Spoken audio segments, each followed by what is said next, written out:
Welcome to the Decent People podcast, a production of Decential Media, where we're committed to telling the stories of the founders, builders, and visionaries who are creating a new decentralized economy and internet experience.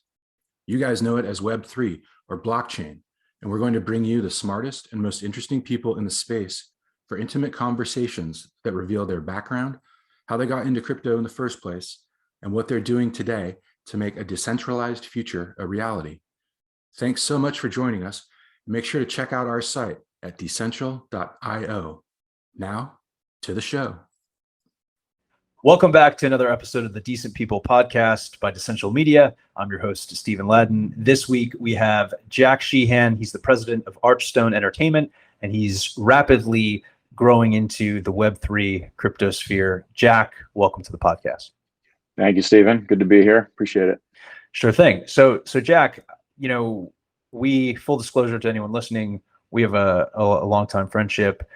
I've never really asked your story, though, of how you got into Hollywood and how you navigated your path and what your overall long-term goals were growing up. Were you always interested in the traditional Hollywood path, and how did it all come to be?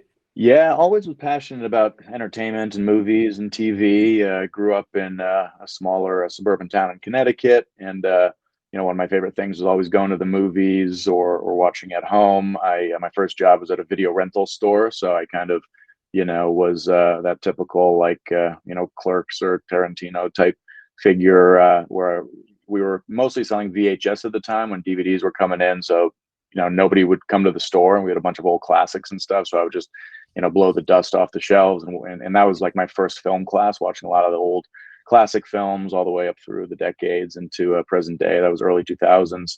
And then I started making some movies on my own, just with friends and family, and going out and, writing scripts, committing murders on tape, and entertaining my family and friends with those. And always wanted to kind of pursue that as a career. So I went to USC, studied business there, but took a lot of film classes, and then started kind of interning at the studios like Sony and Universal.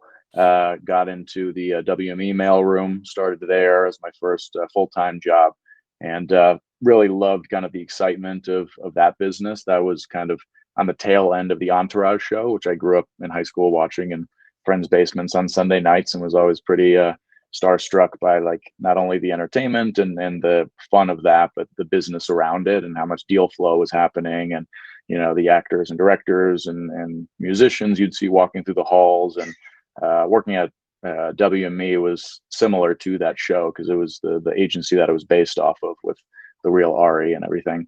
So had a lot of fun there. Worked for a couple motion picture lit agents, and kind of cut my teeth, and then decided that I was an agent trainee after a couple years, but wanted to go out and explore producing and being more on the creative end, and actually, putting my name in the credits and having a movie that I kind of helped shape, rather than just trying to get jobs for clients.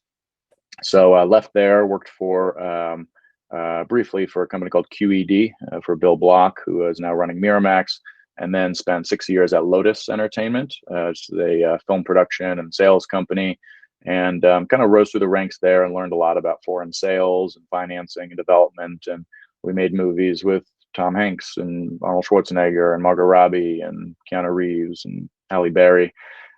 So pretty good A-list projects. And then I started kind of traveling to Cannes and Toronto and Berlin and all the film festivals, and doing some solo trips to meet clients in different countries as well.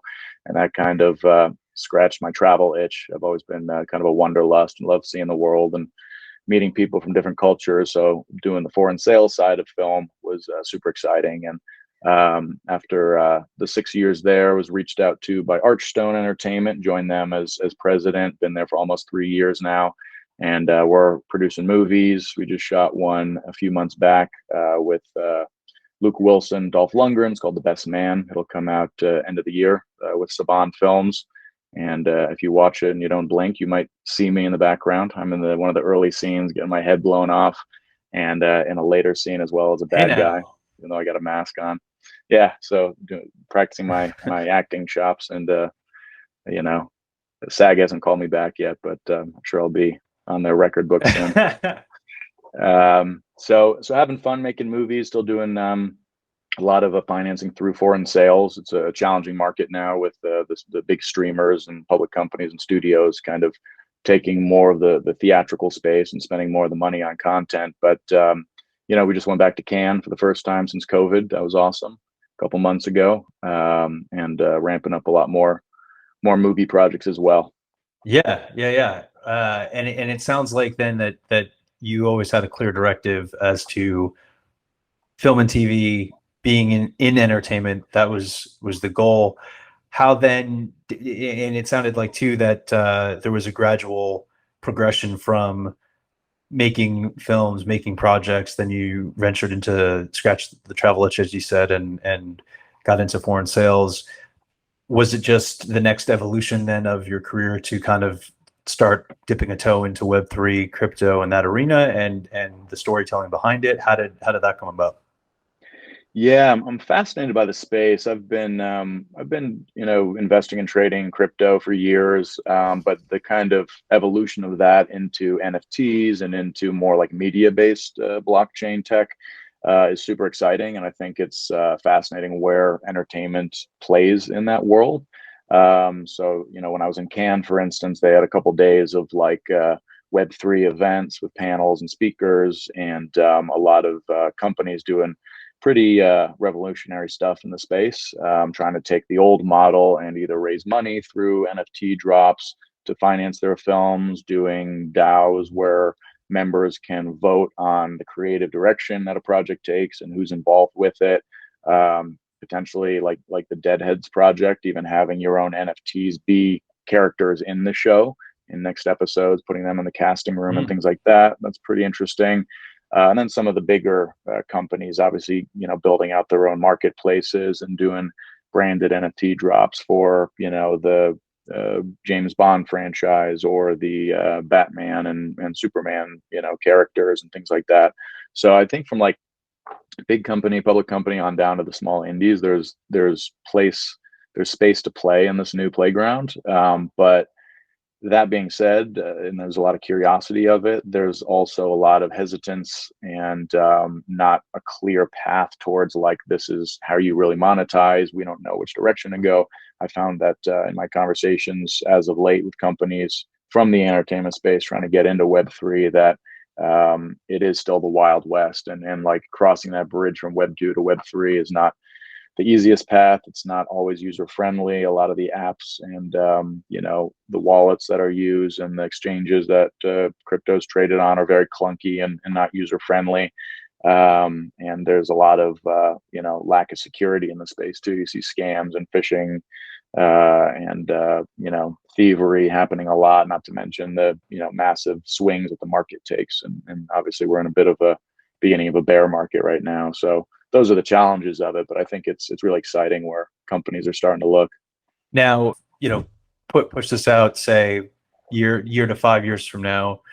Is the curiosity, do you think, going to shift the model of how films are made and how television shows are made and how content's made, or is it something that's just going to be a companion piece to how different content is made while the traditional model still stays intact?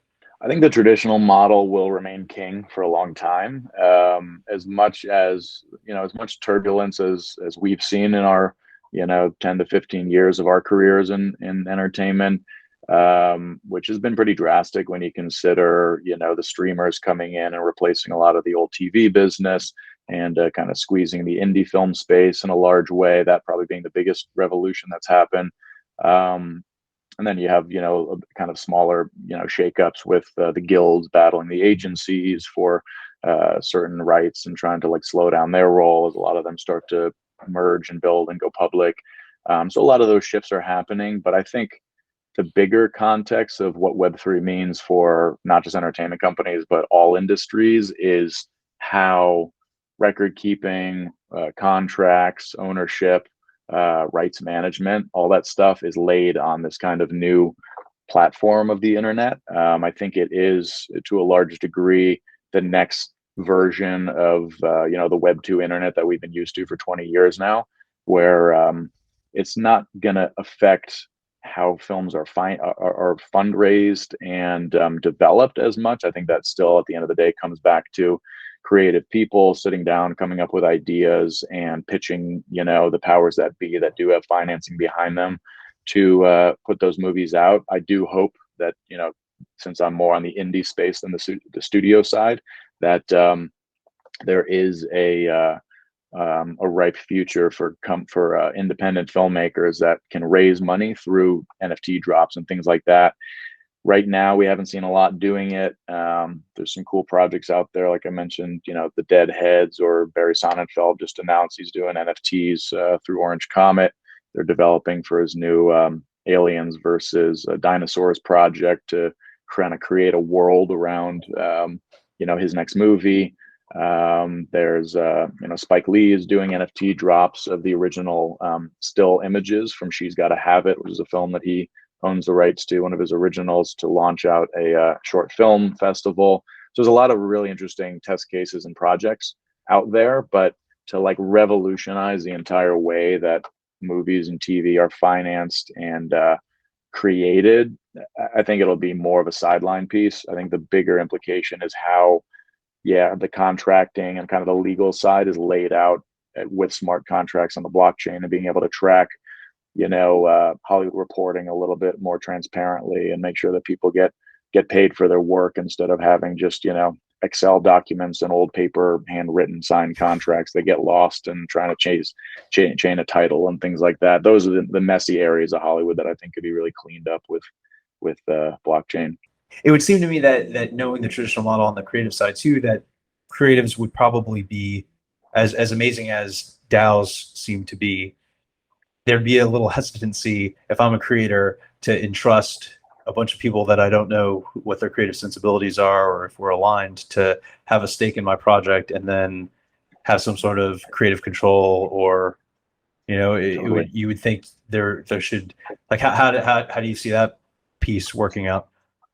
Yeah, I think the DAO type projects are one of the most interesting to me. I think and there's a lot of indies doing it out there, and nobody's actually made the film yet. Like, Kevin Smith announced a project that has a version of that. There's a lot of others, but I'd like to see one come to fruition and go all the way through and play that experiment out, see if that test case works, because you're right, it could be a complete mess. It could be a bunch of random voices from around the world that have, no understanding of how storytelling or like the business of creating a piece of content really works, just throwing, craziness in the bag. And, I'm sure from watching, Twitter channels and Discord channels, how nonsensical they often are. You can get, 5% of the conversation is like interesting, and usually it's just the original post, and the rest is like memes and gifs and, trolling and shit talking. And so I feel like in a way you kind of have to police that a little bit, make sure that the conversation stays productive. But yeah, if you could organize a DAO with, let's say, 1,000 NFTs that gets dropped, whether it's just like, a boring ticket looking, or, a picture of a bag of popcorn, or if it's something more interesting, like a character that could play into the show or something like that, like Deadheads is doing. And then each owner of that, let's say they each buy one for $100, and there's 1,000 members. So, you got a little $100,000 worth of operational funds there, but having each person have a vote and decide which, direction the script takes, what characters they like, maybe what music's added, how long each episode should be, all that stuff. I'd love to see that happen. And I think a few companies are starting to try that out and see how it would work. And I think, the first few examples that can actually pull it off, I think the examples that realize that like the former is happening, it's just like a zoo and everyone's just yelling at each other and there's no organization, like they'll bail on those projects. You won't hear any more press about it. You'll see press on the ones that actually get to the finish line, and it probably won't be, an Oscar winner or an Emmy winner. It won't be like, a mind-blowingly genius piece of artwork, but it'll be an accomplishment of like community and conversation and teamwork, and throwing just a ton of ingredients into the pot and seeing what kind of soup comes out. So I'm excited to see one actually get to the finish line there. And I think it may be a year out or a year and a half before we see that. And the cold NFT market right now is not speeding any things up. It's slowing a lot of things down. But it could be a very fun way, if you're just, if you're not working in the entertainment business and you live in wherever and just want to be involved, and you could pay $100 to have a voice in, the next, you know, YouTube Red TV show or Paramount Plus or whatever, whatever stream or platform you watch it on. It's a pretty exciting idea that's never existed before. It's like kind of what Royal is doing with like music investment, where you can buy the rights to an album or a song from your favorite artist ahead of time and collect royalties off that. That's never been accessible to just the common fan before, who's outside the system. Totally. And what I think is really cool about the way you're describing the potential positive of a DAO is, so it sounds like there would be some directive from the creative or the production company or whoever's involved in terms of creating the story, and then providing options to the fans or the folks that would want to get involved. And it's less about having the free for all, as you're saying, of ideas, and more targeted. Hey, here's our option. We have these 3 directions of where a script could go. What do you guys want to see? Which sounds really neat. I agree. Yeah, I think you do need kind of like the adults in the room, so to speak. You need the kind of creatives, whether it is Kevin Smith or like Rob McElhenney from It's Always Sunny. He has his own version where he's doing like a writer's room and doing a DAO based NFT development company. So yeah, you want someone directing traffic, so it's not just like a bunch of votes in the thing, but you do want to keep it a bit democratic as well, where like each vote or each NFT owner gets a say. But then, do you write the laws where if someone owns 10, buys 10 NFTs because they want to spend more money, and someone else has 1, is that 10 votes to 1? Should they each get more of an equal say? Because then someone's basically buying in more of like a bigger microphone in the room and more of an influence over where that project goes. So you have to be, delicate with how you handle it. And there's a lot of ways to skin that cat. But yeah, I think having like an established creator kind of sitting at the head of the, virtual writer's room and directing traffic and making sure people stay on point is really important, especially at this early stage while we're just kind of experimenting with the space.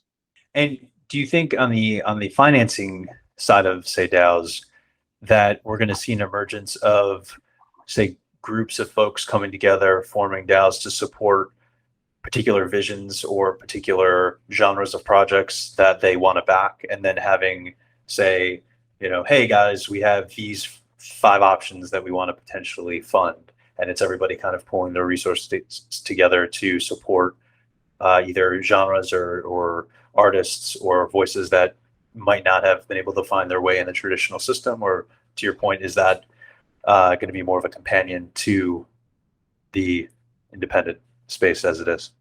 Yeah, I think that could definitely happen, where you have voters and participants coming in early on to even decide what genre you're going to do, whether it's going to be a short form digital series, a longer form series, a feature film, a documentary, whatever.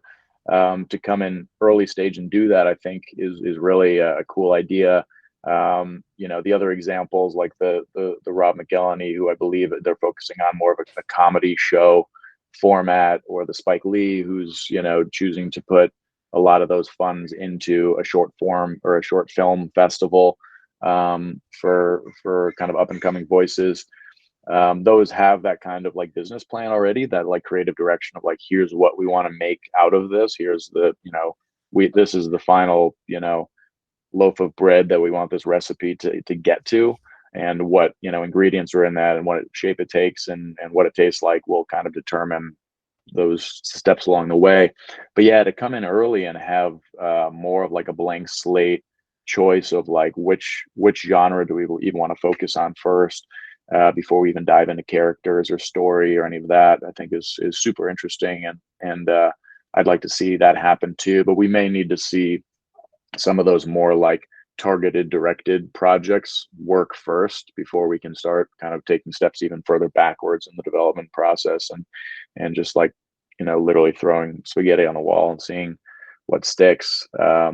So that would be good. And it may have to come from, I'd love to see it come from an independent startup company, but it may have to come from one of the big players. Like, I think, Netflix, for example, who's having, you know, a rough quarter and having layoffs and probably pulling back from anything experimental and focusing more just on their bottom line and building viewership and you know, managing their budget of and their slate of what they're already producing.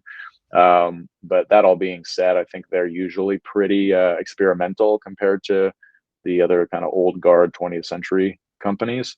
Like the way that they did the Bandersnatch episode of Black Mirror, where you could, you know, direct the character into a different sprawling set of events and circumstances, kind of choose your own adventure. That was pretty groundbreaking. Recently, they did the latest episode of Love, Death, and Robots. They had NFTs in the episode that you could, you know, take a screenshot of the QR code with your phone and either, you know, mint it as an NFT, which I did. I played with that. It was kind of fun. Or, you know, save it as a just a picture, as a JPEG. Those are very simple, you know, applications. There's nothing like that complicated about what they're doing, but at least they're doing stuff. They're taking some steps into that world. So I think a company like Netflix, you know, and I think Amazon is focused on kind of absorbing MGM at this stage and maybe not experimenting too much, but they might be another kind of, you know, tech-based entertainment company that would take that experiment on to say, all right, you know, doing an NFT drop either on our native marketplace on, you know, netflix.com/marketplace or whatever they build, or OpenSea or Nifty Gateway, one of the others. And if you buy in, then you can have not just an NFT for the project, but a vote into like the creative direction of it. So I haven't seen any announcements like that yet. I wouldn't be surprised if they come in the next, you know, 6 to 12 months. I think a lot of it is market depending. We do kind of have to see a rebound, I think, before a lot of these NFT projects collect some more heat. But I think that's an exciting direction that some of these companies should look at. So you're saying that the Netflixes of the world, or say Disney Plus, companies of, you know, we're referencing streamers right now, but that eventually those companies perhaps might have their own marketplaces where they're going to do their own drops and help fund and provide creative incentives for their own projects. Is that? Yeah, that is my expectation. I was working with a company recently that's fully blockchain Web3. It's a company that has a lot of banking and payment rails and things like that to build out marketplaces and like white label API solutions to build branded wallets, you know, buy sell widgets to build your own marketplace, NFT minting. So kind of like an all-in-one solution for companies that want to launch their NFT project. So if you're a big company like a Disney or, you know, Warner's or somebody who already has just an insane amount of IP and a huge fan base and franchise potential, like you've already done the hard work of like building a fan base. That's the most challenging part of any artists or any like artistic entertainment companies job is to create content that actually has like a continuing fan base. So to take that and add another revenue stream of like launching NFTs and having your own marketplace that maybe interacts with OpenSea so that you're getting access and you're getting flow of those customers and traders into your platform, and also giving them kind of the flexibility to play in multiple platforms, or just directing all traffic and all fans into your ecosystem. That's a huge revenue builder. And I think like Disney is you know, a great example of that, because they, you know, are and have been the king of the kids and family entertainment market for, you know, going on 100 years. And so with Disney Plus, it's like they quickly became a dominant streamer because they have that fan base like on lock. Like if you have kids or you're a family, plus they have a lot of great you know, older adult content as well, then you're gonna subscribe to that no matter what. And so to drive people into their marketplace and buy within that world, I think makes a lot more sense than just like doing drops on OpenSea where they're, you know, paying fees to somebody else. Is the barrier to entry limited to the folks who are already sort of playing around on OpenSea, just the, you know, the average person who maybe entertainment, maybe not, is, you know, may not be in entertainment? And Yeah. like, how do you think that needs to be a little more popularized, the whole concept of NFTs and DAOs, and how to get involved in order for a lot of this stuff to take off? 100%. Yeah, I do. I think the biggest challenge with the Web3 space is getting the Web2 world comfortable evolving into that, and it really is an evolution. It's not a abandon ship and swim through the Arctic channels to get to something new, which is scary. It should be a smooth transition, but like building that bridge and that watercraft, so to speak, to get from one island to the next is the job of a lot of these companies in Web3. So like the companies that I've worked with in that space, that's really the challenge, is like going and buying crypto on Coinbase or FTX and opening a MetaMask wallet or a Dapper wallet, or a lot of these things, they're just not that user friendly at this stage. They can be very clunky. They can be very hard to understand. And so for the mass market, the 99% of people out there who, most of them do watch entertainment, they watch TV or films, or participate and listen to music, participate in that kind of entertainment ecosystem. To get into the Web3 space, like there's going to be a lot of more user ease, more flexibility with like being able to just go on and kind of do very minimal KYC type checks, maybe just add your name and a password or a phone number, and not have to go through a whole process in order to like be a player in that space, and also allow credit card and fiat and wire and other types of payments happen, not just buying cryptocurrency, because that's a whole nother chapter that you have to then learn, and another barrier to entry. So like the brands are there, the product and the content that people love are there because it's like been established, whether you are a Disney or a Netflix or an independent company.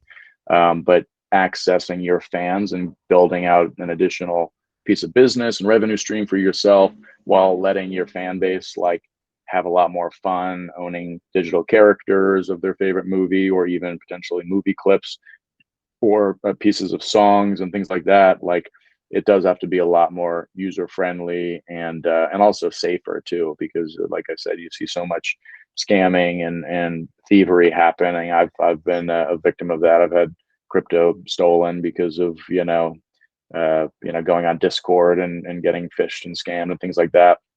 So and I think most people who do kind of play in that space have had those war wounds. You just try to make sure they're minimal, and you learn as much as you can and play it safely afterwards. But there is so much of that because it is the Wild West, and there's no sheriff in town yet.